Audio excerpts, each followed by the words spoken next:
What's up, everyone? Welcome into the All 22 NFL podcast. It is the official podcast of the All 22 fantasy football platform.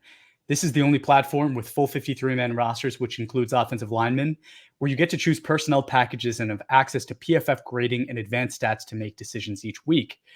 Ray, it's been kind of dull. We're officially today, a week away from the NFL draft, and there's been nothing going on. What happened to my favorite NFL script? Like every good series has some filler episodes. I think that's what this is. I think we're in the middle of a filler episode right now, whether it's like Brandon Ayuk kind of setting the stage for some nonsense. Jerry Jones was like, maybe we'll re-sign Ezekiel Elliott. And then like they kind of bring in Royce Freeman instead, and they're basically the same thing anymore. We're in a filler episode, but 1 week till the draft. So no matter what, it's going to get super exciting here very quickly. It already is as far as I'm concerned. I'm embracing the filler. Yeah, I'm kind of hoping it's more of a tsunami. Like, forget the filler. I hope it's a tsunami, right? Like the waves recede. You're seeing a bunch of beach and you're like, doesn't look all that great. And then all of a sudden the waves come, bro. And it just crashes, right? I'm hoping it's a tsunami and we get some big things. Maybe I think I'd like to see one draft trade before the draft. Like, just give us one. I hope during the draft there's 15, but I hope there's one that we get to at least see before. Doesn't have to be the big one. Yeah. You ever watch a good series and you're like, I really hope this isn't how it ends, and everybody thinks that like whatever the ending you don't want to have happen is how it's going to end? That's kind of how I am with the Vikings and Sam Darnold. I want Sam Darnold to start a full season, not be looking over his shoulder. I just want a season of Sam Darnold starting in not the worst offensive situation in NFL history. That's what I want. That's what I want from this series, from this NFL script in this year, 2024. That's all. I don't want that at all. I think that'd be horrible. I mean, I guess I want it as a Packer fan because I think they'd lose a million games. But no, I definitely don't want that. All right, dude, I feel like we should have a monologue. There should be some like dramatic music playing in the background. There should be a monologue because we're at the end of our positional review and rankings. Like, this is it. We're at safety. We're done. So I feel like we should go on like a 1-minute monologue just talking about how, we want to thank our families for being supportive during this time. We want to thank the players for giving us some amazing content to put out there. What do you got? I'm actually not in the mood, and we're going to see that as we go through this episode. There's a reason. I'm actually just like I'm doing my back-to-back in the middle, and you're just kind of bookending this thing. We'll see why, but safety's got me fired up this episode. So there's that whole thing. Otherwise, it's a super fun process. I'm so grateful for it. It's my favorite time of year. Love the draft. Love, just being able to just sit back, evaluate these players, and just watch the future of the NFL. It's awesome. It's incredible. But I'm fired up. All right, cool. Well, it looks like we're starting off with Tyler Nubin, the safety out of Minnesota, 22 years old. He's 6'1", 199 pounds, played 2,400 career snaps, had an 84.3 tackling grade, a 70.2 run defensive grade, 90.1 coverage grade, 13 pass breakups with an additional 13 interceptions. Did not work out at the combine. This is a very special prospect, in my opinion. We will save our takes for the end, right? We're going to keep that up. But let's get into the film a little bit and just kind of run through. So Nubin does a really nice job throughout this game in man coverage. And on this play specifically, he's going to have to cover draft-eligible tight end A.J. Barner, right? A really good tight end prospect, one-on-one. And I think he does a great job mirroring. So you could go ahead and hit play. Let's check it out. So you got him at the top of your screen, tight ends coming deep. He does a great job mirroring and then could have gotten beat, right? Because he never really turns. And instead he gets his hands on, does a really nice job applying pressure. And because of that, McCarthy has to go elsewhere. I think McCarthy wanted to hit him on that route, has to go elsewhere. It's just good coverage, good man coverage by Nubin. Yeah, good catch technique. I like that. All right, second play here. This one's a little bit positive and negative. I'm going to go both ways on this. So Nubin is really quick to see kind of the play start to open up. He does a great job staying patient while the hole opens for the running back. And then he kind of matches it, right? And he comes up and he applies a hit on the running back, Edwards, another guy that would be a very top drafted player if he ended up declaring, but he doesn't. And Nubin does a great job stopping him short of the goal line. This does get called short, but I would have liked to see him have a little bit more strength on the tackle, right? Edwards obviously is a bigger back. He's a strong back, but he really barrels over Nubin on this and could have gotten, the touchdown call. I think it was really close. I like that Nubin filled the hole really well, did a great job again, staying parallel to the run, not over pursuing anything like that, but needs to do a better job just staying strong on a play like that, right? Third play here, he's the bottom safety, so I don't think there's an arrow pointing, so I'll just point that out to you. And let's watch this play twice. And for the first time, I want you to watch JJ McCarthy's eyes. So just play it once. Let's watch JJ, right? He's looking over the middle, and then he has to turn, right? He doesn't have what he wants, so he goes elsewhere. So let's go back. If you could pause it again. Second time watching it through, just watch Nubin, and let's go ahead. Go ahead and hit play. So does a really great job mucking up all the things that are happening, right? So he's in the first field division for JJ, and then he moves laterally into the second part of the zone as the receiver comes across the field. He steps into that zone, blurs that up too, right? Just a really good job in zone coverage, seeing what you need to see, getting in the way of the quarterback's eyes and making sure that he can't throw the ball into your zone. So really great job. This play was a little odd to me. It looks like pre-snap, Nubin is trying to call some stuff out to the corner. Corner's not really getting it. Guys are lined up tight. I think there was a situation here where you could say they should have bracketed this, but they don't. I think Nubin was saying, let's keep. The corner obviously didn't keep, and Nubin obviously didn't switch. So the guy ends up, again, it's Barner, ends up wide open there. The far side safety has to come across and makes a fantastic play breaking this up. And Nubin gets really pissed and starts kind of screaming things at the corner after the play. And you could tell as a leader of the team, he's able to do that. But I do think that part of the blame on this play is on Nubin. He shouldn't be waiting to make that call till, the snap's about to happen and the corner doesn't really know what's going on. And then they're both guarding the same man, especially when I think it would have been very, very easy for them to just exchange on that play. So a little strange. Not necessarily a negative for Nubin on this because he did his job potentially, right, which is to stay with his man, but just needs to be a little bit more vocal pre-play on a play like this. I didn't realize we had this angle of it. Yep. Yeah, so you kind of see that last thing happen there. And then one thing I saw just a little too often is Nubin putting his head down on the point of contact when he's making tackles. And it often leads to whiffs, right? I think this is a guy that definitely has play strength and can make tackles. But for some reason, he just, at the point of contact, just watch him here, 27, right? Watch him just duck his head and miss the tackle. Look, his head is down. You just can't do that, right? Especially if you're talking about teams potentially taking you in the first round. I need to see you be able to make those tackles. It happens over and over again on plays in this game. A good player overall, but just again, some odd mistakes he makes for what is probably the best safety in this class. Yeah, we'll save the takes, although I'll just say I think there's no doubt he's the best one in this class. Okay. And it happens. I think I'll just wait. We'll just wait. Save your take. We're almost there. We're almost there. All right. Who are you going to be talking about next? I'll give the breakdown.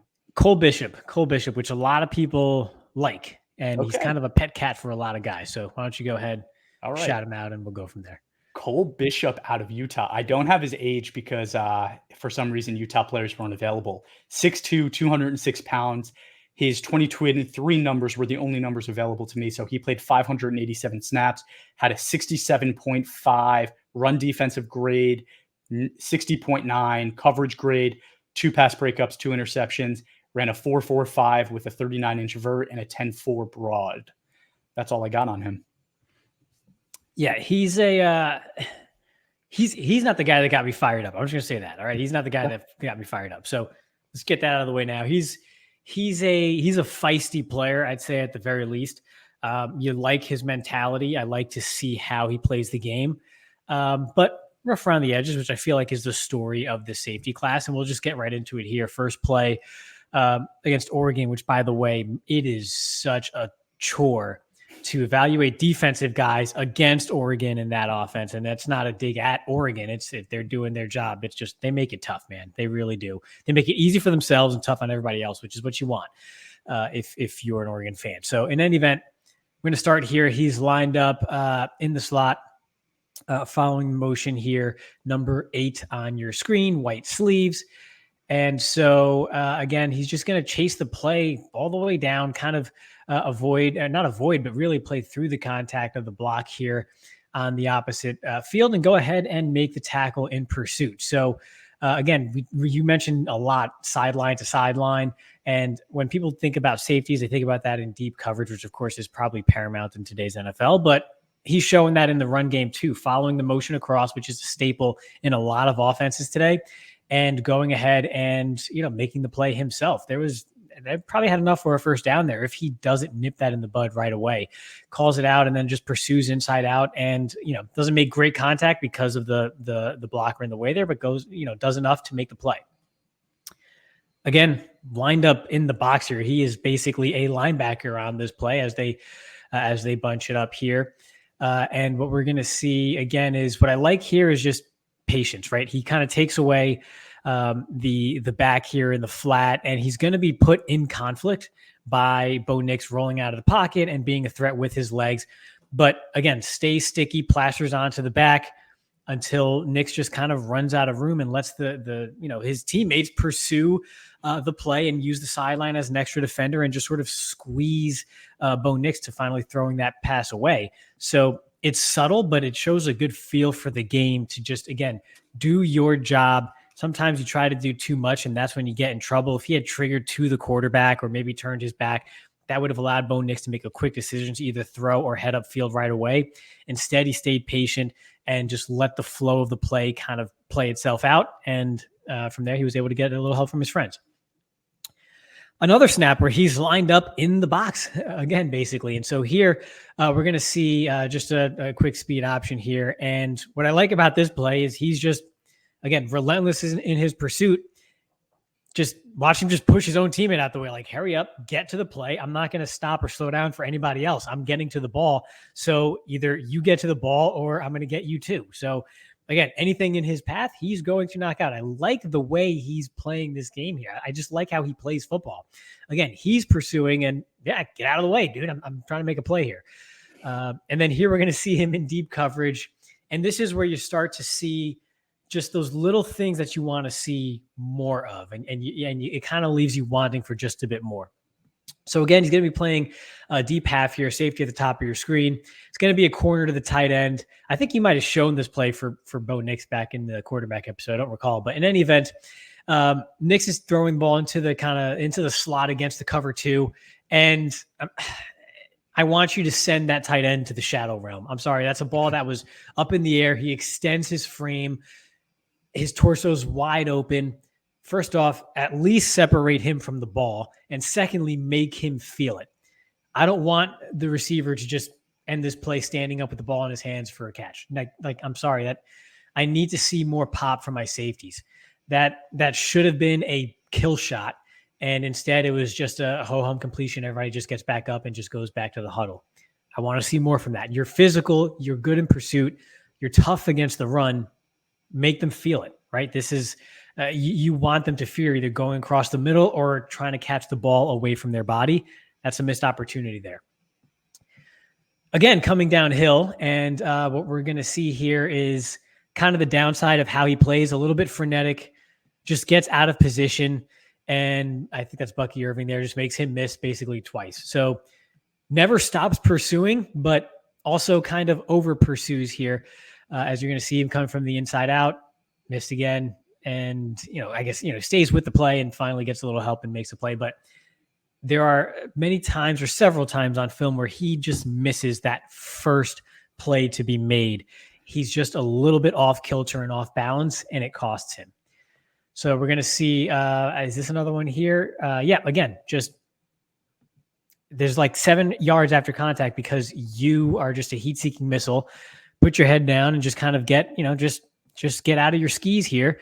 You don't have a good base and you missed the tackle. And instead of being down at the 8, he's down inside the 1 yard line. And that's essentially, you're basically, giving up a surefire touchdown later on in the series. So I like the way he plays. He's a physical pursuit type of player, but you just want to see a bit more under control from him when he is pursuing the ball carrier and just a little more thud on contact. I think that's just that little bit that's missing that keeps him from being a top 40 type, 50 type of player in this draft class, and kind of why people don't get out of their seat for this safety class. You kind of like him. You like the way he plays. He wins you over, but he leaves you wanting just a bit more. That's my take. Definitely an interesting prospect, and I'm going to save my takes as well. But there are a couple safeties on that defense, right, that are going to be draft eligible. So I didn't know you were going to talk about him. So I do have some notes. I have some things to say, but I'll save it. And I know that you're going back to back here, right? So who do you have next? And I'll shout out the numbers. Kam Kinchens. And I want, why don't you shout out the numbers first? Shout out the numbers first. I'm very surprised by your choices today. Okay. Miami safety, 21 years old, 5'11", 203 pounds, played 1,898 career snaps, 58.4 run defensive grade, 69.4. Oh, sorry, that was his tackling grade, 69.4 run defensive grade. His coverage grade is a 65.1. He has 10 career pass breakups and 11 interceptions, which is a lot. 4.65 40, 35 vert, 9.2 broad. I was intrigued to watch, intrigued to watch Kam Kinchens. I saw a lot of scuttlebutt, whether it's on Twitter or different podcasts, draft community, about people talking about their intrigue with Kam Kinchens. So I said, all right, let me study this guy.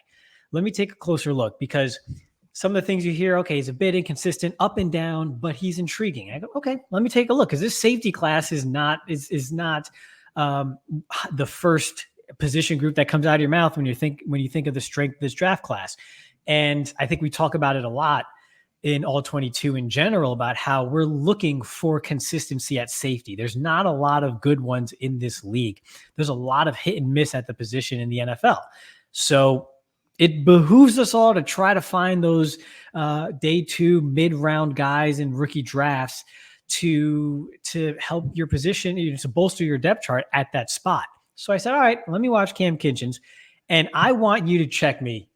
Please, I beg of you to check me on Kam Kinchens, because, again, people are intrigued by him, a little up and down, a little inconsistent. So day 3 type of guy, right? Okay, that's what we're hearing before we go into the film.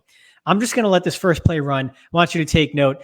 Kinchens at the bottom of your screen here, lined up at the line of scrimmage. Just pay attention to him, and then pay attention to his fellow defensive back. I believe this is number 25 here, who's lined up about 5 yards behind him on this stack at the bottom of your screen. I'm just going to let the play run. And before I do, this is Miami, Florida State. Okay, this means something. It's a weird start to the play. Like, why are they lined up like that? Why didn't they just bracket it? It doesn't really make sense. As a safety, why is he in press coverage? Okay, go ahead. But, hey, it's Miami, Florida State. Just keep that in mind. Okay. There he's number 5. This is the guy that was behind him. 25. There's 5 over here. They started 5 yards apart from each other. And one of them ends up a couple yards away from the ball carrier, and the other is not even in the red zone by the time the ball carrier crosses the end zone. Again, this is Miami, Florida State. Just wanted to point that out. Okay, Kam Kinchens. There you go. So here we go, lined up, deep safety here, deep middle, and we're going to let this run. TV copy may show you one thing, but again, let this run. A little bang aid over the middle. Incomplete. Let's take a closer look. I actually don't like this angle taken by him here. He kind of drives, and you notice he kind of loops around, kind of misjudges it at first, ends up behind the receiver running the bang aid when again, kind of what I mentioned with Cole Bishop. His helmet should have ended up in this guy's ribs. Instead, he kind of loops around and lets the receiver cut in front of him, ends up not getting a hand on the ball. It's bang, bang, but if you kind of slow it down, it's just a drop by the receiver. Now, the receiver might have heard footsteps in that case, but there should have been, again, some contact here. Make that receiver feel you across the middle so he has second thoughts for the rest of the game. So difficult angle here, but okay, he kind of, you want to be glass half full, drove on the ball, kind of disrupted things, even if it wasn't the best angle. Okay, fine. Here, please take note. They have trips to the bottom of your screen here, and based on alignment, this is a clear cover 0. They are outmanned right here. I actually am wondering why this isn't just a quick bubble to the field side here. You have 3-on-2 right here. Kinchens is lined up at safety. You kind of see, again, this is his man, 25, pointing out that they have trips and they only have 2 to this side. And I don't know if Kam was trying to disguise this or what, but he leaves 25 in a pickle here at the snap. Ball is being snapped. You have 3-on-2 at the bottom of your screen. So they run a quick little hitch here. Slot defender carries 25 upfield. Kam's late, drives down, makes the tackle. But again, there's a missed assignment here, missed alignment on this play. And that shouldn't happen here. This is kind of day one stuff here. This is trips. This is trips. You call it out. Trips left or trips right to the defense. You got to get 3 over there. Maybe he was trying to disguise it and it was a quick snap, but that sort of thing can't happen for someone who plays 1,800 snaps in his college career. This is clear cover 0 man blitz, and this was 2nd and 10. Easy first down, give it up. I'm going to show this play not because this is necessarily a poor play on Kinchens here. So he's lined up man top of your screen to the slot, off man, and it's just going to be a quick slant. He kind of drives on it quickly, bang, bang play, catch by the receiver here. Okay, I'm not expecting a safety to really be a plus man defender in that situation. That's a tough spot for him to be in. But we're going to watch the next play, or if we're going to watch it from this angle again. You see, I don't like this defensive call. There is absolutely nothing between the quarterback and the receiver, and you're expecting a safety near the goal line to have to worry about basically 3-way go here, vertical left or right. I don't put this on Kinchens so much, but here's where it comes into contact. So this is the next play. Again, so now it's 1st and goal, run up the middle. Okay. So this is Miami, Florida State, guys. It means something. This is Miami, Florida State. It means something, everyone. Okay. Okay. So let's just watch it from this angle. Okay, let's see. Okay, clear read here. Okay, quarterback does not have the ball. All right. The play's still going up. Okay. All right. I just, I'm there. Got my uniform on. Let's watch the very next play. Oh, here we go again. All right. Yeah, okay. Yep. All right. That's 5'11", 206, guys. Here we go. That's atrocious. Yeah. If you're going to do this, okay, if you're going to be this guy, then when you are one-on-one with the slot receiver in off man with no help, you got to make that play. If you want to do this, you have to make those plays you're not supposed to make. I'm just saying. So here we go again. Deep safety, deep middle. Come across here and okay. It's Miami, Florida State. So, okay, over the middle. Make him feel me, right? Here we go. We got him boxed in, boys. Yeah, you guys got this. I'll just hang out here. So here we go. Just give him a shoulder. Yeah, I'm here. I'm in the game. It's gonna go on Insta later, and then I don't know what he was doing. I guess he was. I don't know what he was doing because the running back doesn't even go to the flat right away. So it's just a bad angle, I guess. Maybe he's trying to take away the slant to the top of the screen, and is a missed assignment. But okay, now we're going to see some hustle because this is how you know he missed his assignment. This is his man. He's going all out now because, well, this is his man. So now we finally see some hustle from him, and just one little detail we're gonna take a closer look at here. So okay, he's hustling, right? He's gonna make the play from the backside. Actually, this guy kind of keeps his feet, and if it's not for his man again, this is 20 here, cleaning up. Zero is actually going to get into the end zone here. So his little trip actually didn't stop the play. But in any event, I was so looking forward to watching Kam Kinchens. And then I turn on Miami, Florida State. This game means something. This is battle of the ACC right here. This is Miami, Florida State. And this is what I got. So when I hear inconsistency, I'm thinking, okay, there's going to be maybe a couple poor angles. Maybe he bid on some stuff, over pursued, couple, little things like that. I'm not expecting inconsistent effort. And then when there is effort, right, on the good side of said inconsistency, on top of that, there's inconsistent technique and inconsistent plays on the ball, which I went ahead and looked at. I said, okay, this is the first game I watched. Maybe he had a bad day. Maybe he had strep throat. Maybe he just found out he's the father. I don't know. He's clearly, his head is not in the game. I went ahead and watched Clemson. He had an interception in that game, watched the first half, and saw a lot of the same things. Now, his tackling was much better. I could see why he graded well, relatively well, again, in that game, but you saw a lot of the same things. Bad angles, inconsistent effort, and I need to find the people who have this guy in the third round of the NFL draft in this class and explain to me why. I need them to show me where and how they get around this, because maybe you're 6'2", 212 pounds, and you run in the 4.4s, and you only have 600 career snaps under your belt in college or something. And then you say, well, this is pretty intriguing. This guy's short, runs a 4.6 at the combine. I don't understand. I don't understand. I'm looking for someone to explain to me. And I don't know, man. I'm speechless. I'm fired up. This was my last safety prospect to watch. And this is how I left it. This is how I left it. And you know what? We got to talk about this sometimes, because whether this year it's, at least for me, it's Kam Kinchens, or if we're talking about Trevor Penning, or who did we not like last year, or Osiris Torrance, right? We're not just going to go out here and just sing praises of everybody that we review, right? I mean, this is all 22. Every position matters. And at a place like safety, where there is not a dearth of talent in the NFL today, I'm looking at all these guys and seeing why or why not I should draft them in a rookie draft. And so I don't get it.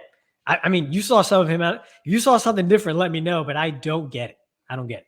I'm not going to let you know right now, because we're going to save our takes. But what I will say is, like, I don't know if I'm more disappointed in the film of Kam Kinchens or you for choosing Kam Kinchens as the safety for us to show people, because that was a poor decision on your part, really. People need to hear this. They need to hear this. Because otherwise they're going to be like, it's my all-22 draft.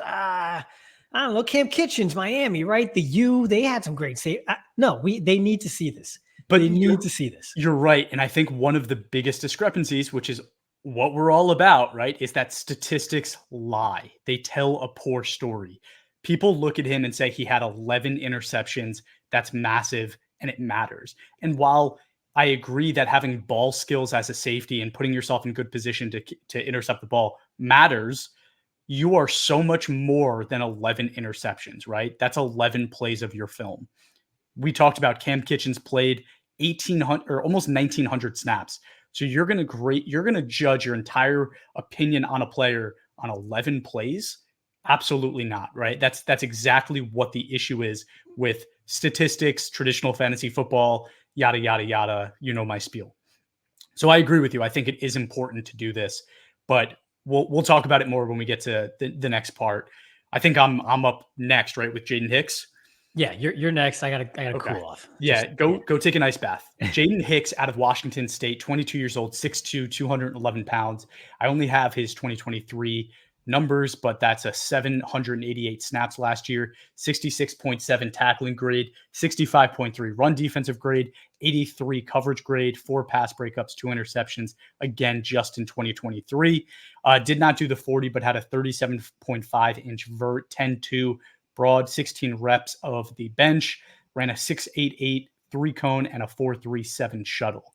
So this is a very good athlete. It's funny. So Hicks, in my mind, is a significantly better prospect than Kam Kinchens, and I'm still not in love with what I saw.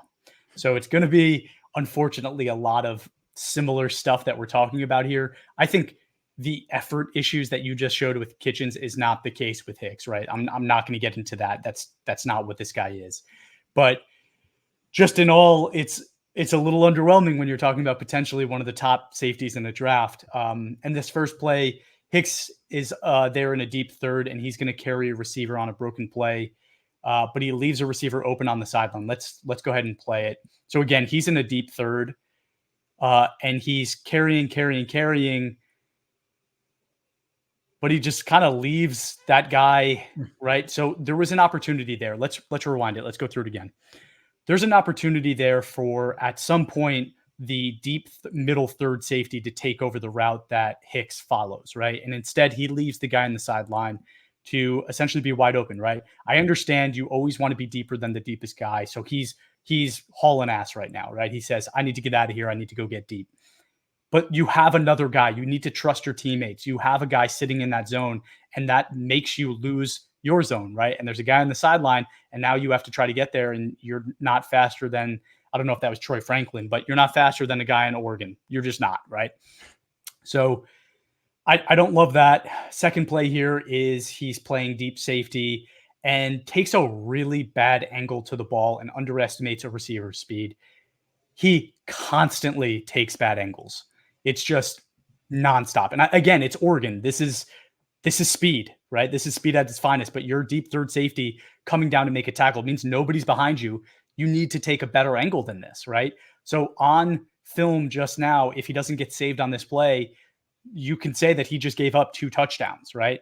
In 2 plays, and we're just getting started here. Third play, though, is a nice job by Hicks. He's in man and is forced to fight through a lot of muck to stay with his receiver.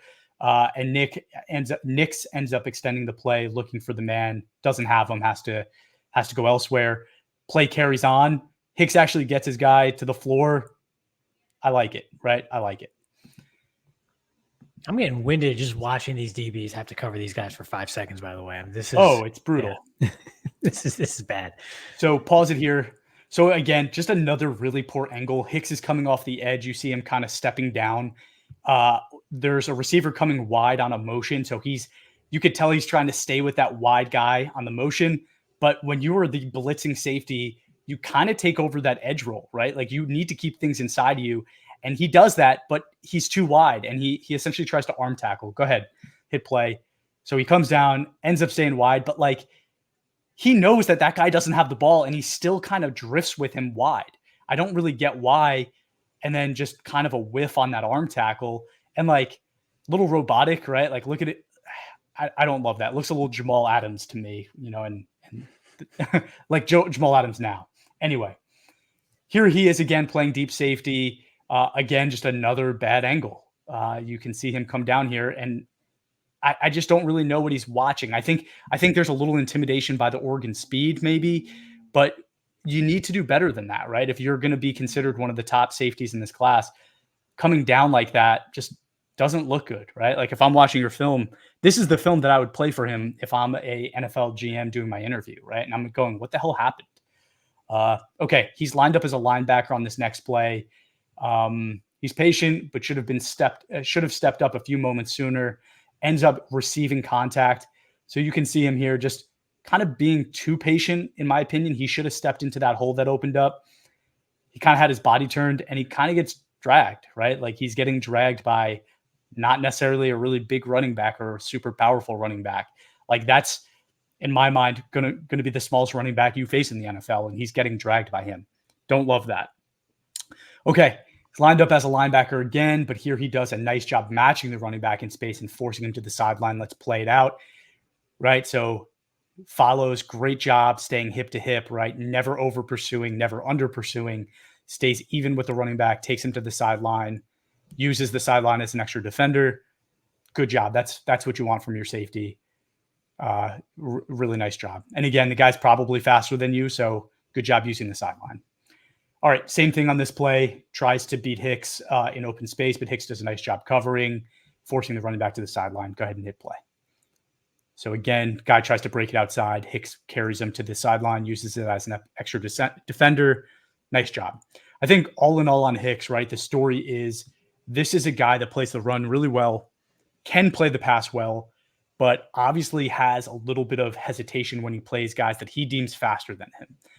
That's a concern for me when you are likely like a free safety at the next level. I'm not sure how much he's going to play in the box at 211 pounds. Like you're not small, but you're also not like linebacker size. You're not really a Jamal Adams. But yeah, that's kind of my thoughts on Hicks. But let's pause for a second and just welcome in everybody joining audio only. If you didn't watch the first half of this episode, you could go to YouTube to see us break down the film of what should be some of the top safeties in this draft. But Ray decided to throw in a couple curveballs at me. But yeah, thanks for tuning in. So now we are going to take this to the next part of the episode, which is kind of talking about the class overall, right? We're going to start off by saying, what do we think of this class? Then talking about who we have at the top, working our way. Maybe we'll give a top 5. So overall, right? I think the story of this class is there's one guy that I think we should be talking about as a potential first round guy, although I don't have him as a first round guy. And then I think there's a lot of muck. I think there's a couple guys that are promising as maybe early third round guys. I don't think I'd take anybody else earlier than the third round besides maybe 3 guys. So we're talking about maybe a very shallow group of safety players. And really, like you talked about one guy that like I wouldn't even draft in an all 22 draft. So what do you think of the class overall? Yeah, it's not strong again. I really like Nubin quite a bit. I just think he plays the game the way it's supposed to be played.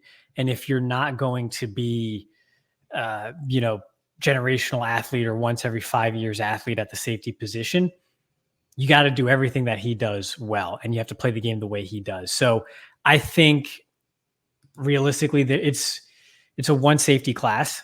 I truly think that. I wouldn't have anyone else in my top 50. I like a couple others. I like the way someone like Javon Bullard out of Georgia plays. There's a couple guys that intrigue you with whether it's their physical traits or just the way they play, even if maybe their ceiling isn't quite high.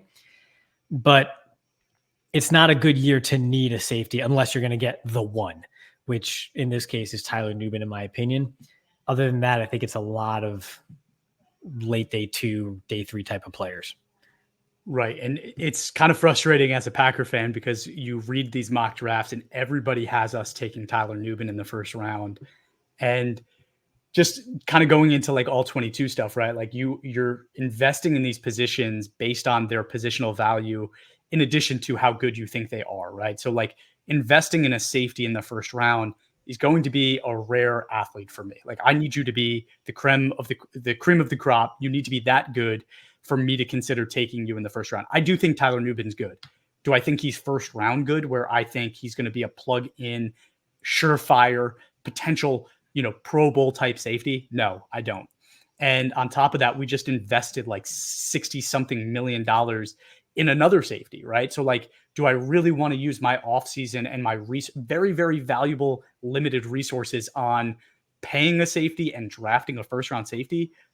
No, right? Like in an all 22 draft, you wouldn't do that. And on top of that, the Packers did draft Anthony Johnson last year, who was, in my mind, very, very, very underrated. We got him in the 7th round and he played really well for us. And he was a guy that I think we talked about last year as a guy that I had in my rankings that I really liked. So that's kind of what I'm talking about is if I can get a guy in the 7th round at safety that has a lot of promise, or draft a guy in the first round that I think is a starter and maybe even a good starter, but not an all-star starter.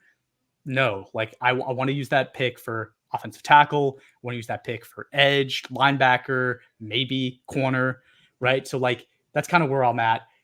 Let's start it off. So Tyler Nubin, I guess, is both of our number 1. Is that just clear as day?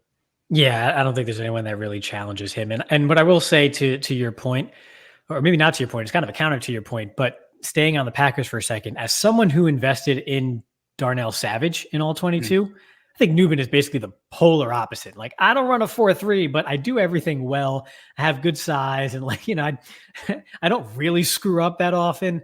Pretty much the opposite of Darnell Savage. So safe pick. I think, yeah, I understand the concern or frustration with a potential NFL first round pick on a guy like this. But in all 22, we talk about, again, position scarcity versus position value. Given the scarcity of safety, if you can get Nubin in the 3rd round, maybe you don't want your favorite team in the NFL to draft him at pick 25, but if you can get him in all 22 at pick 25, you get the best player at his position before a clear drop off from everybody else in a rookie draft. I think that's a big win. So again, that's the whole scarcity argument there. But I think there's an opportunity if you're struggling at safety, and a lot of users are, because again, it's not a deep position, it's not a very consistent position in all 22. We're in the NFL right now. That could be a play is to play off of that position scarcity, and again get potentially separation from your competitors. Yeah, no, I think that's fair. And I mean, Nubin is a really good football player, right? And I think you're right. Darnell Savage left so much to be desired. And if you're going to do it again, this is the guy that you want to try to do it with.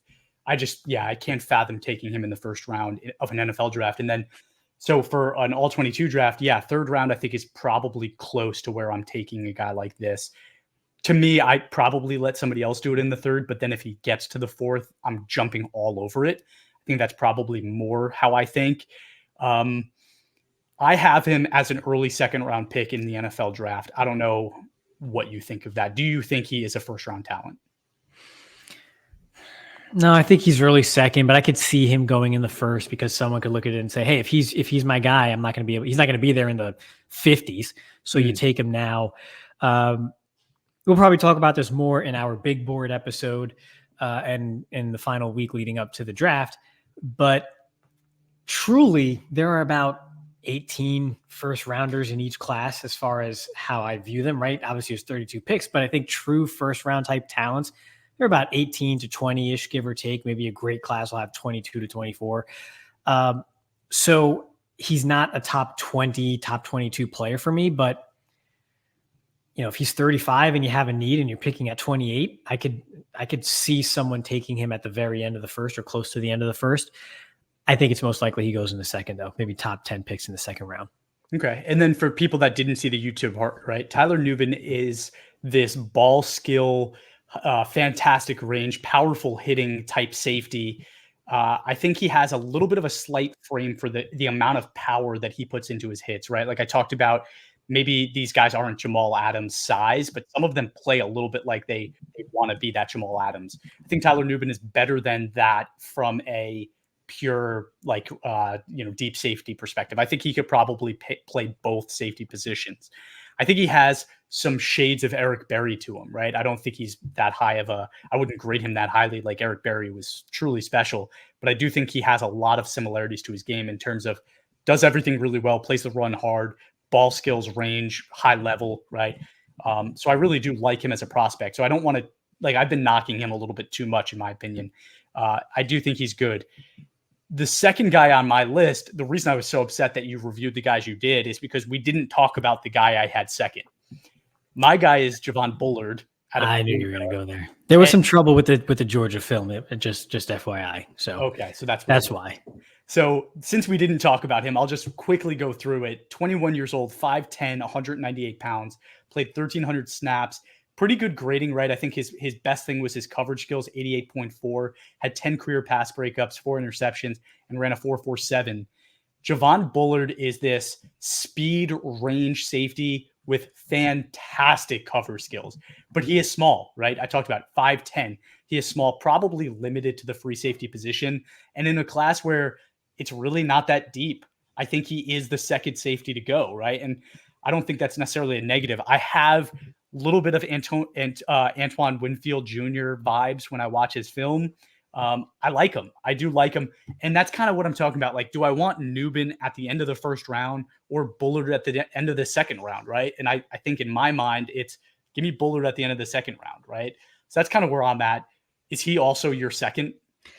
I actually had Bishop second and Bullard third. Ooh. I think, yeah. And the reason being is, game film, Bullard wins. But I'm going to take 6'2", 200 pounds versus 5'10"-ish. And I don't remember his weight. He might be around 200 pounds too. He's he's a bulldog build, just kind of a stocky, sturdy type build. But I just think maybe the traits translating a bit better for someone like Bishop. Assuming, again, Utah, you never really know. Assuming he's like a 21, 22-year-old prospect in this class, I think there's something that I think there's more translatable skills there. I think year one, 2024, I think Bullard is the better player. I'm just not so sure that in 2026, Javon Bullard is the better player. I think he's closer to a ceiling than someone like Bishop, who, if Bishop can just clean up some of his pursuit angles And again, just be a bit more consistent as a tackler. Again, that C word, we're going to get into it when we talk about Kam Kinchens. That's the type of consistency that I can see getting better and improving. And you see light at the end of the tunnel where you go, okay, I see where you can be this type of player if we just clean up these areas in your game. I have that optimism with Cole Bishop, where I just think there's more meat on the bone left over for Bishop than there is for Bullard. So I have them close, but that is what set Bishop over the edge for me as safety 2 over Bullard, who ends up as my safety 3. That is so interesting. So when I went to go figure out who to watch and start to watch, I went to a bunch of different big boards, right? And they are all so different with the safety class. People have these guys all over the place. So I don't think it's surprising that you and I are sitting here going, we have this totally different. I went and watched the Utah film because there's 2 safeties that are draft eligible, right? I mentioned that, Cole Bishop and Sione Vaki. Right? Vaki, yeah. Both of those guys are draft eligible. And I came out of it going, I don't think either of them are worth my time from a deep dive perspective. And I saw them both as more role players than everyday starters. So it's funny that he's your safety 2, where I went and watched him and goes, I think he's a rotational player, but I don't think he's a starter in the NFL. Right. So like very different opinions there. I'm happy we have different opinions. I think we need that on this, right? I do think that it was very promising, his combine performance. So Cole Bishop, 4.45 40, 39-inch vert, 10.4 broad. Those are really good numbers, right? For a guy that's 206 pounds and 6'2". Could I see him getting an opportunity somewhere? Yeah. But like, to me, this is like a 5th round pick. So I have him much, much later than you do. He's got 10-inch hands. Don't you love that? Yeah, I like that for receivers. And then I learned it doesn't matter at all. But anyway, very different views there. So that's my 2. You mentioned your 3 is Bullard. My 3 is Hicks, who we did watch the film on, 6'2", 211 pounds. His best thing was his coverage grading as well, 83 coverage grade. And he ran a 4.3, or excuse me, not a 4.37, didn't run the 40, had a 37.5-inch vert, 10.2 broad. So again, a pretty good athlete. The film is definitely a little concerning, right? Because there was a lot of kind of back and forth where he's taking really bad angles on running plays, but he's doing some really special things in coverage. Safeties have to do both, right?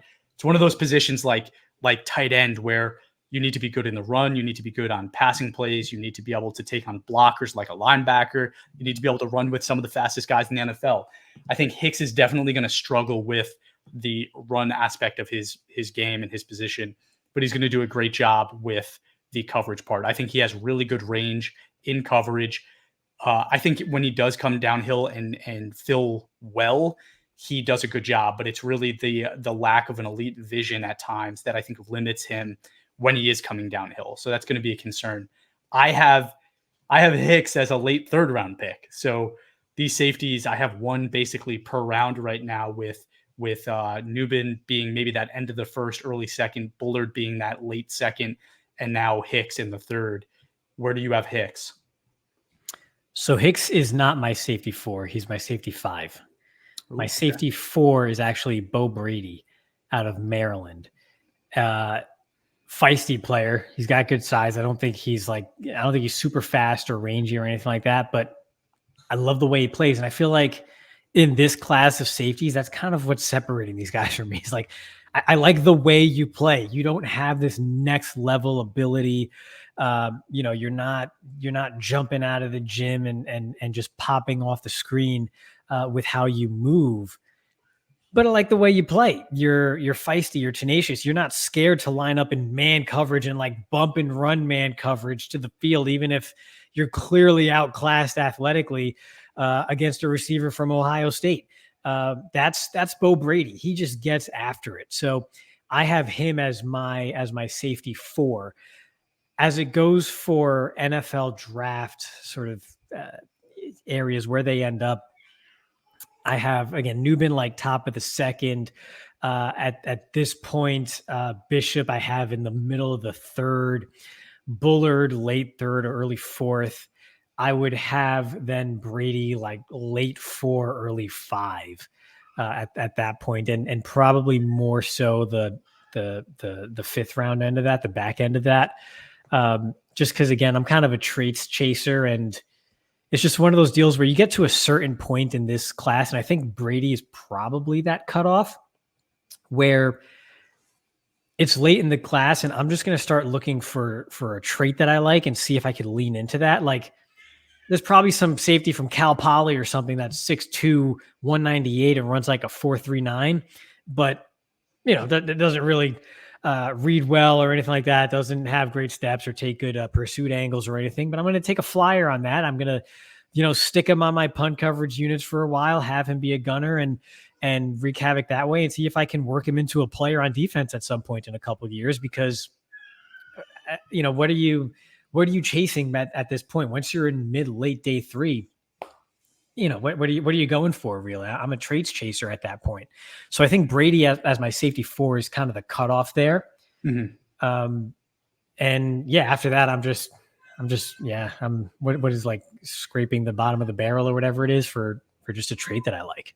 Yeah, no, I feel you on that. That's kind of how I went with mine too. Is like I got to my safety 4, which I'll talk about in a second, and I said, that's probably it in an all 22 draft. Like, I think there's probably 4 guys I would even draft, right? So it's, if you're a 12-team league, 7 rounds, that's 84 picks. I'm only willing to say that 4 of them are worthy of any of those 84 picks, which is not great, right? We talked about this is not a good class. My 4 is Calen Bullock from USC, and he's 20 years old, right? Like, he's 20 years old. He's what? He's my 5th. Oh, okay, good. No, I mean, we have to give the people something to kind of like hold on to. We've given them basically polar opposite opinions at this point. So it's good. At least there's a couple players that were like, yeah, these are guys that are probably safe. 20 years old, 6'2", 188 pounds. His run defensive grade, his tackling grade was pretty good. It's in the 70s. His coverage grade was 83. This is a guy that I liked, right? 7 pass breakups, 2 interceptions, 4.48, 40. He's very young. His range I liked. It wasn't fantastic, but it was good enough for me to mark it as a positive. I think he has a little bit of stiff movements. Again, some poor angles, not a great tackler at times. We're talking about a class with 3 safeties that I want in the 3rd rounds, and now I'm in the 4th round of an NFL draft. I'm in the 7th round of an all-22 draft. It's kind of what's left for me here, right? And I like Calen Bullock, but this is the last guy I'm taking in an all-22 draft. We're going to talk about some other guys in a second, but tell me why you have him at 5. Yeah, you nailed the player. I mentioned it, traits chaser. That's what I am after a certain point, and he's the very first trait that I'm chasing. You mentioned it. He's young. He's 6'2". He's fast. He has an elite 10-yard split. He's very rangy when he does take proper angles and tracks the ball in deep coverage. 188 doesn't scare me. We've mentioned that before. Yeah, he's light, but I'm the Emmanuel Forbes guy. We talked about Nate Wiggins, so that's fine for me. Of course, I'd like it to be more, and but we'll see. NFL he's only 20. Program grown man. Yeah, he's only 20 years old. So that's my check. Fast, long, big, 20 years old. There you go. Those are the traits that I'm chasing. So yeah, you nail the player, and at that point, you're not drafting him for what he's going to do for you in 2024. You're seeing if he turns into somebody as he matures as just a physical player overall, and then as a professional in the NFL. So yeah, I think I'm not even sure who I would put at 6 at that point. I mean, I like someone like Tyke Smith at safety as well, but kind of similar to the others, not great size. You kind of like the way he plays, but what's the ceiling? There's just too much of that in this class. There's too much. I don't know what the ceiling is in this class. So for me, after a certain point, after those top 4, I'm going after traits, and Calen Bullock is the traits guy, to where that's a luxury 7th round pick in all 22, maybe as a stash. But outside of that, there's not much I'm taking after that. Yeah. And I saved my take on Kam Kinchens for now. I don't have him as my 6th. I probably have him as my 7th or 8th, right? I cut it off at 5, and I told you there's really only 4 guys that I would even draft. Kam Kinchens is everything you said, right? He looks lazy on film. He just takes bad angles. He kind of lets his teammates down pretty often. When I go through my review process just to give you some insight in that, right? I make some categories. So I say at safety, what are the things that are important to me? It's what are your coverage skills? What are your ball skills when the ball's in the air? How do you play the run? Are you an athlete? Are you fast? Are you agile? What's your athleticism like? Are you strong? Are you powerful? Right? Those are all of the things I mark. Kam Kinchens was below average for, I'd say 75% of those and average for the rest. So nothing even marked as above average to me. When I went through and then one of the other things I do, right, I mark those. And then I also go, okay, what are the positives that I could identify for this prospect? What are the negatives? I make a list of both. Kam Kinchens, his positives is empty. It's empty for me, right? And I understand like he had 11 interceptions, so he probably has decent ball skills. But if I turned on one game or two games and I just watch it through, you might not see that, right? Like I was talking about, that's 11 plays on a guy that played 1,900 snaps. It might not happen in the two games that you watch. And that's what I'm telling you, right? Like I didn't see those plays. My positives section is legitimately empty. My negatives, he doesn't have good range. He plays strong safety, but doesn't have the size to play strong safety in the NFL. He's lazy. He lets his teammates down, right? Like all of the things I listed. This is a prospect that I would definitely stay away from. I hate saying that to a kid that's 21 years old because this is the guy's future, right? And I'm kind of bashing him. I hope that he gets drafted by a team that knows how to light a spark in him and ignite him and make him be the player that there, because I do think there is a good player in there, right? You don't just stumble upon 11 interceptions. There is skill that you need to do that. Hopefully he goes to the Ravens, right? And they're a team that you know is going to uncover the best of him. But for me, it's I've never seen the Ravens draft a player like this, though. Oh my gosh, they would never do it. This guy will be a Cardinal. Yeah, exactly. So it's funny. Like I said, I turned on another game. I turned on Clemson after that. I said, I got to see something else. What is everybody talking about? His interception was not a broken play, but an extended play, a scramble drill where Cade Klubnik rolled to the right and just kind of threw it away and didn't throw it out of bounds.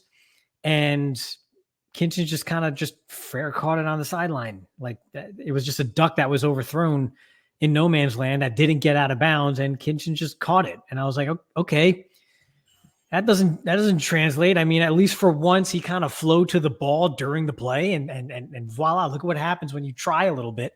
But yeah, I mean, there's examples of this. Ken Hamlin, I think, led the league or was top 3 or 4 in the league in interceptions in 2007. And I don't know, 3 years later, he was done in the NFL before the age of 30.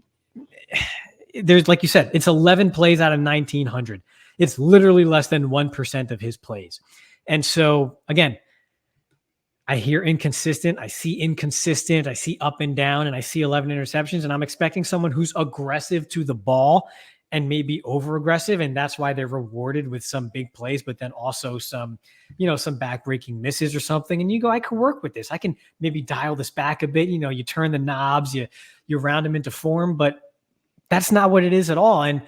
And what you were saying about, hey, you work with this guy, but you work with him and you turn him into what? What's the trait that you're looking to unlock? Ball He's skills. An average speed. Yeah, I guess. You just got to hope. You just got to hope that materializes into you could play him on passing downs and he does something for you. But you're right. That's a big gamble to take. Yeah. So, I mean, at that point I was like, you know what? I'm just going to show this damn thing on YouTube and hope I don't get I don't know. I kept the language down a little bit so that we could keep this episode up, I guess. But yeah, I just, you have to see it because, again, I don't want all 22 users, rookie draft, and I kind of need a safety because most teams probably need a safety on this platform. And they go, okay, well, you got 11 interceptions, Kam Kinchens, Miami, and they take him. I don't want that for them. I don't. I got to educate them. All right. We did the same thing with Osiris Torrance. Yeah. I did the same thing with Trevor Penning the year before that. I can't just talk to you about guys we like the whole time. And, Miami's been the most underachieving program in college football for the last 20 years now. I can kind of see why. I'm sorry. I can kind of see why. If that's how you're treating the Florida State game and that guy's playing almost 2,000 snaps for you. It says it all. I'm speechless. So you talk about Torrance though, right? That's a guy that we last year said, hey, everybody saying that this guy should be a top 20 NFL pick, a first round pick. And both of us were like, absolutely not. Watch the film and tell me that's a first round pick, right? Everybody wanted him for Buffalo in the first round, and Buffalo ended up getting him, I think, in the third round.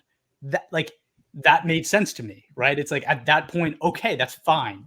O'Cyrus Torrence can be taken in the third round and be built into maybe a productive player. I think he played a lot for the Bills and did decently well for himself. I don't think it was great. Like I think he was maybe like the 10th best rookie guard, but he was basically a starter for the Bills for most of the year.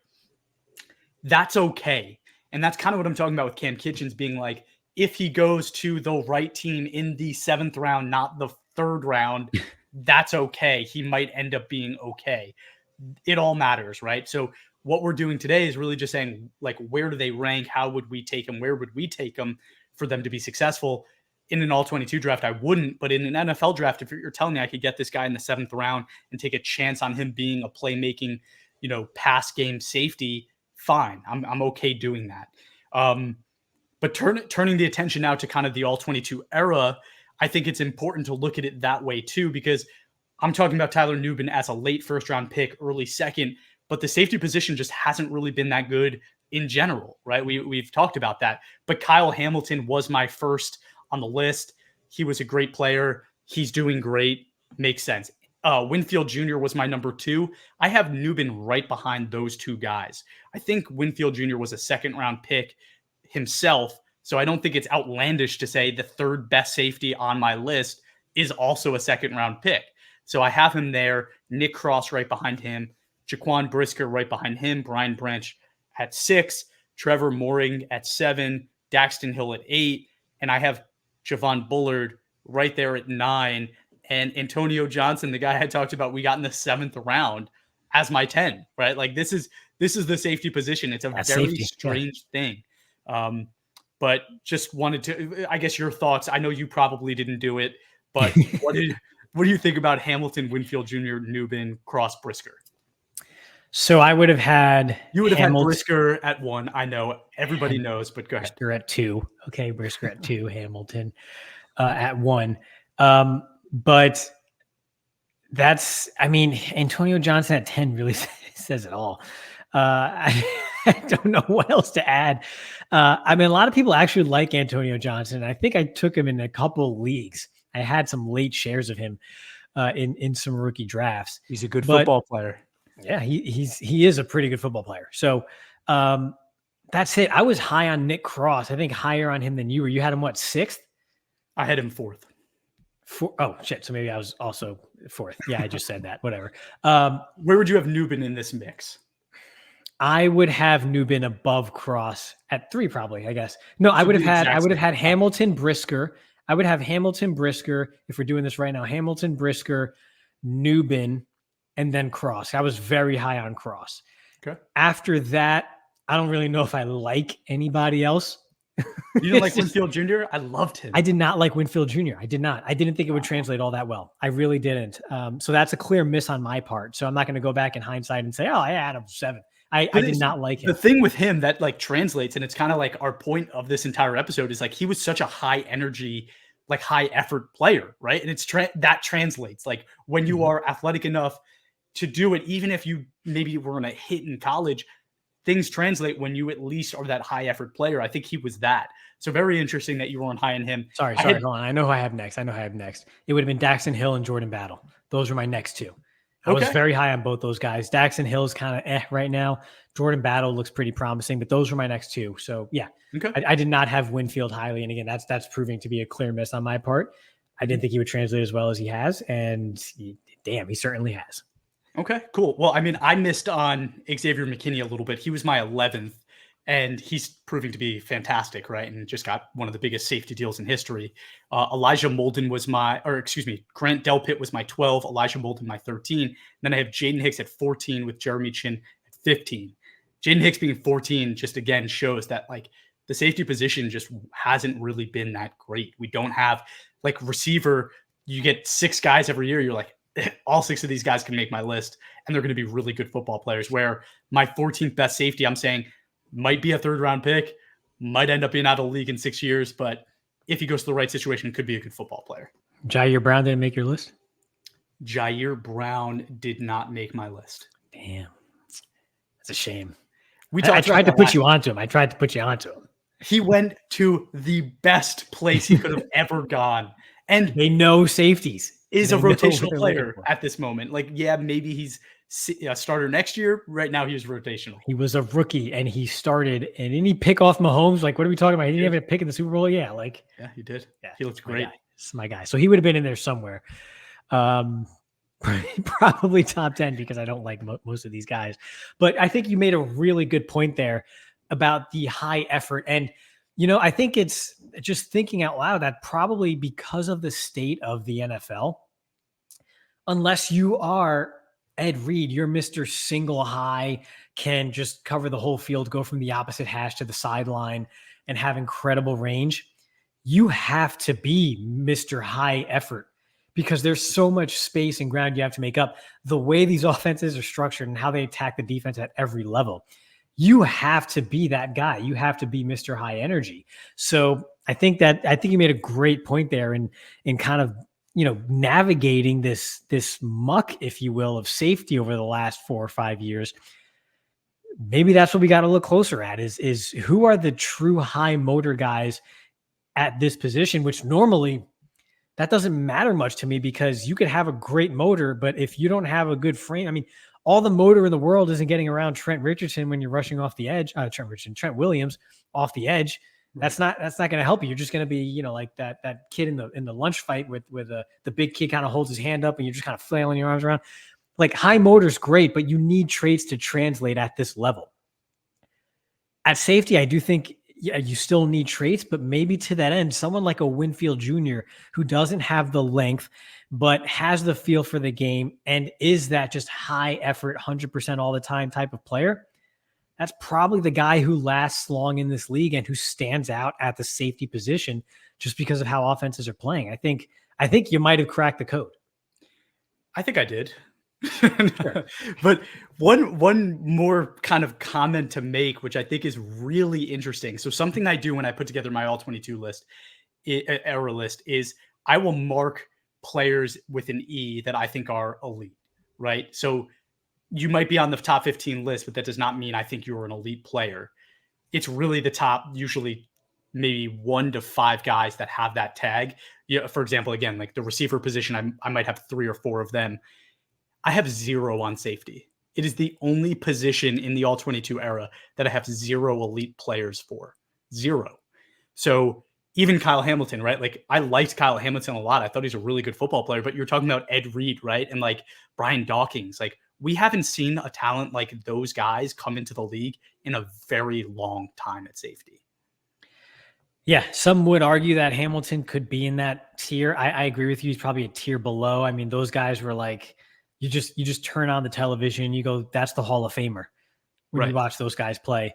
I don't think Hamilton's there. Maybe he develops into that over the course of his career, but coming into the league, he was not that guy. Tell me I'm wrong, but like he just never came across as like as a murderer, right? Like safety sometimes sometimes you need to have a little bit of crazy in you, and he doesn't play like that. Like I like that he can be this amazing pass defensive safety, but he doesn't have that, right? Like you talk about Kam Chancellor had that, right? Like those are the kind of safeties, right? It's been a long time. I think Eric Berry and Earl Thomas were the same draft class. And I think that's legitimately the last draft class I look at and say there was elite safeties in it. I think I'd have to go that offhand. You're probably right. You're probably right. I'm trying to think. I'm not sure of, Eric Berry was that dude, by the way. I guess your favorite player passed away about a week ago now. Seeing as what you look for in safeties. I would call them enforcers, that would be something you could say that. But yeah, I agree. Now, the other thing too, though, is Hamilton is so big that there is an element of he's moving faster than he looks when you watch him play. That's a part of it too. Those, Earl Thomas was a stud. He was a great player, but you knew exactly how fast he was going because he was like 5'9", 5'10", and you see those legs moving. You see every step. They look as fast as they're moving. Those tall guys, those big guys do not at times. That's probably a bit of Kyle Hamilton too. where it's a bit of an illusion. He's moving faster than you think. But yeah, by and large, if you're being aggressive as opposed to conservative, right? You're giving the benefit of the doubt to some of these guys. That's 3 elite safeties in the last 15, 16 years. That's it. Yeah. That's it. I guess the great ones now just play corner. I don't know. But I think they play receiver and corner, receiver. right? Like it's that. I have 5 elite receivers on my list. I have, 4 guys this year alone that made my top of the list, right? So I think it's really that. They're playing receiver, they're playing corner, because those positions just make so much more money. Okay, we did it. We finished. Safety was the worst one to do. It sucked that we had to end that way. But we did it. We made it through. We've reviewed all of the positions for this NFL draft. I am so excited for the next episode, which is going to be a lot of fun, which is when we talk about our big boards. So Ray, you cannot show up without actually having written down your big board. Got it, buddy? Yeah, no, I actually, yes, it will be written. It's tough for me, man. Because I'm like, I like that guy. I like that guy. I don't like rankings are tough. I get it. Yes. Write it down. We need it because we're going to talk about it and we're going to measure it, right? We need people to be able to rub it in your face when you're wrong, right? You can't just celebrate wins. You need to get crap down when you did something wrong. So that's what we're going to do. Thank you everyone for tuning in. If you haven't yet, please give us a review on Instagram. Don't give us a review on Instagram. Don't give us a review on YouTube or wherever you watch or listen to your podcast, and give us a follow on Twitter, Instagram, Facebook, and TikTok at all22_PFF. And thanks for tuning